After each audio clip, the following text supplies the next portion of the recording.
Pizza খেতে তো আমরা কম বেশি সকলেই ভালোবাসি, তো পিৎজা সস বা পিৎজা রেসিপি তোমাদের সঙ্গে অবশ্যই শেয়ার করেছি। চলো এবার পিৎজা বেস কীভাবে তৈরি করতে হয় সেটা একটু শেয়ার করি। তো তার জন্য আমি এখানে নিয়েছি হাফ কাপ টক দই। টক দইটা নেওয়ার পর তার মধ্যে দিয়ে দিচ্ছি সামান্য একটু নুন দিয়ে দেওয়ার পর দিয়ে দেবো সামান্য একটু চিনি, যাতে একটা সুন্দর টেস্টি ভাব আসে তার জন্য। আর দিয়ে দিচ্ছি দেখো হাফ চামচ ইস্ট দিলে কিন্তু এটা বেশি খেতে টেস্টি হয়, তার জন্য আমি ইস্টটা ব্যবহার করেছি। এখানে হাফ চামচ ইস্ট ব্যবহার করছি, দেখতে পাচ্ছ তোমরা, যেটা কিন্তু সুন্দরভাবে ফ্লপি করবে পিৎজা বেসটাকে।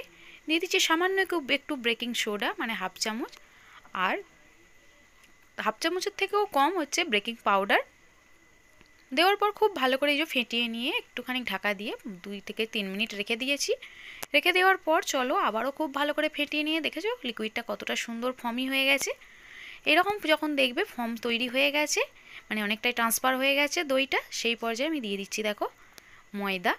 আমি এখানে টোটাল 1.5 কাপ ময়দা ব্যবহার করেছি। আর তার জন্য ফার্স্ট আমি অল্প অল্প করে ময়দাটা দিয়ে সুন্দর করে একটা ব্যাটার রেডি করে নেব। দেখো ডোটা একটু যত সুন্দর হবে পিৎজাটা কিন্তু তত বেশি টেস্টি হবে। ছবিটা দেখে আশা করি তোমরা বুঝেছো কতটা সুন্দর হয়েছে, সেটাই তোমাদের সঙ্গে শেয়ার করছি পুরোটাই।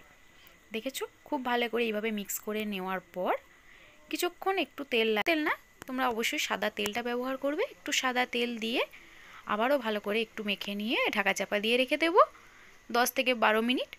10 থেকে 12 মিনিট পর জাস্ট দেখো লুকটা দেখেছো কতটা বেড়ে গেছে, দেখেছো আগে যে ডোটা রেখেছিলাম তার থেকে কিন্তু আগে এখন অনেকটাই বেড়ে গেছে।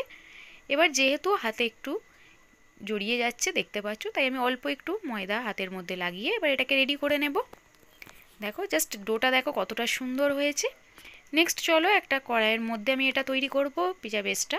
তার জন্য কড়াইয়ে হালকা একটু তেল ব্রাশ করে নিয়ে সামান্য একটু এই যে ময়দা ছড়িয়ে দিচ্ছি, দেখতে পাচ্ছ ময়দা ছিটিয়ে দেওয়ার পর যে ডোটা আমি রেডি করেছিলাম সেই ডোটা পুরোটাই নেব।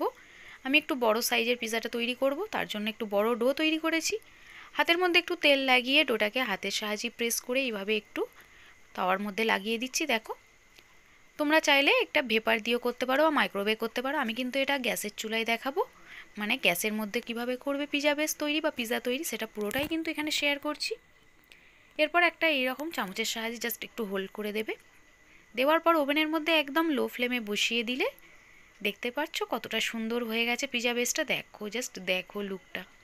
এক পিঠ একটু লো ফ্লেমে সেঁকে নেওয়ার পর ওপর পিঠটা একটা প্লেট আউট করে নিয়ে এভাবে উল্টে আবারও একটু রেডি করে নেব। তবে ওপর পিঠটা সেঁকার আগে আমরা কিন্তু পুরোটাই রেডি করে নেব পিৎজা তৈরির যে প্রসেস সেটা, মানে পিৎজা সস লাগিয়ে তার উপর বিভিন্ন ভেজিটেবলস সাজিয়ে পুরো একটা সুন্দর পিৎজা তৈরি করব। তো দেখো সস দিয়ে দিয়েছি টমেটোর কেচাপ, আর যে ভেজিটেবলসগুলো ছিল সেগুলো সুন্দর করে উপর থেকে এইভাবে সাজিয়ে দিচ্ছি। দেখো জাস্ট দেখতে দেখেছো কতটা সুন্দর হচ্ছে না।